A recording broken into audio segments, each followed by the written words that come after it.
Praise the lord అండి. అందరూ బాగున్నారా? మీరందరూ బాగుండాలని నా అనుదిన ప్రార్థనలో మీ అందరి కొరకు ప్రార్థన చేస్తున్నాను.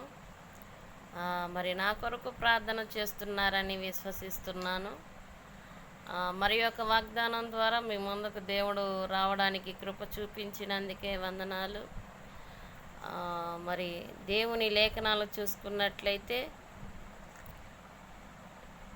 యోబు 8:7లో తుదకు నీవు మహావృద్ధి పొందుదువు. Praise the lord.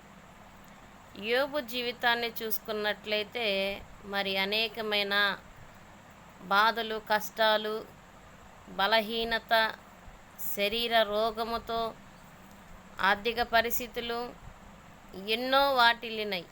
కానీ ఆయన ఎక్కడ కూడా తన వ్యక్తిత్వాన్ని అమ్ముడుపుచ్చుకోలేదు, ఎక్కడ కూడా విశ్వాసం కోల్పోలేదు. అందుకని ఆయన భక్తిలో దేవునికి నమ్మకంగా ఉన్నాడు కాబట్టి అన్నీ కోల్పోయినను రెండెంతలుగా మన దేవుడు ఇచ్చేవాడు. మరేం పర్వాలేదు.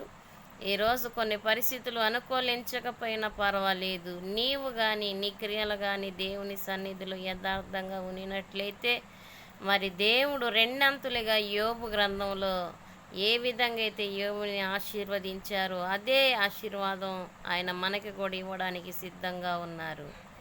దేవుడు ఈ మాటలను దీవించి ఆశీర్వదించునుగాక. God bless you.